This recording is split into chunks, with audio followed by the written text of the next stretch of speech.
হোটেলে মুরগির মাংস খেতে খেতে এক খদ্দের হোটেল মালিককে বলল, বাহ, মুরগির মাংসটা তো খেতে খুব ভালো, খুব নরম আর সুস্বাদু।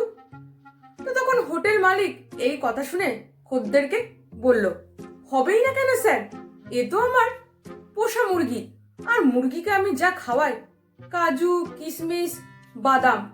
তো হোটেল মালিকের এই কথা শুনে খদ্দের হোটেল মালিককে বলল, মুরগিকে আবার কাজু কিশমিশ?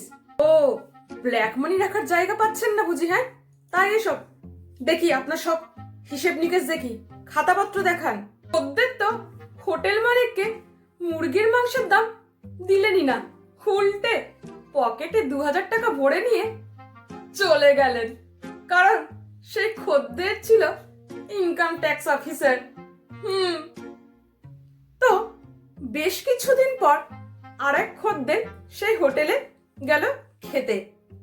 তো মুরগির মাংস খেয়ে হোটেল মালিককে জিজ্ঞাসা করলো, বাহ, মুরগির মাংসটা তো খেতে খুব নরম আর সুস্বাদু, তা পোষা মুরগি নাকি আপনার? কি খান এদেরকে যে এত সুন্দর খেতে, খুব নরম আর সুস্বাদু? তখন সেই হোটেল মালিক কিছুক্ষণ চুপ করে থাকলো, কারণ অতীত থেকে নেয়া শিক্ষা থেকে আগেই সাবধান হয়ে গেছিলেন। আর তাই খদ্দেরকে বললেন যে, আজ্ঞে স্যার, ভালো কিছু তো আর খাওয়াতে পারি না, তাই এই পোকা মাকড় শোলা এইসব খাওয়াই আর কি। তখন সেই খদ্দের হোটেল মালিককে বলল, কি, আপনি মুরগিকে এইসব খাওয়ান? আপনি জানেন আমি কে?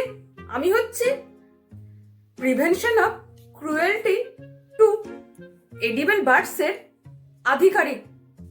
আমি যদি এই ব্যাপারটা ঊর্ধ্বতন কর্তৃপক্ষকে জানাই, জানেন তাহলে আপনার কি হবে? আপনার এই হোটেলে না ঘুঘু চড়বে, বন্ধ হয়ে যাবে। এবার আবার সেই একই কাণ্ড ঘটলো। খদ্দের হোটেল মালিককে তো টাকা দিলেনই না, উল্টে পকেটে আরো 2000 টাকা ভরে নিয়ে চলে গেলেন।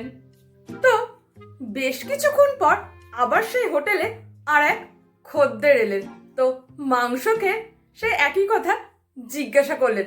এবার হোটেল মালিকের সোজা সাপটা উত্তর, একদম বলতে পারবো না স্যার, রোজ সকালে ওদের হাতে 5টা টাকা করে আমি গুজে দিই, তো ওরা বাইরে গিয়ে কে কি খায় সেটা আমি বলতে পারবো না স্যার।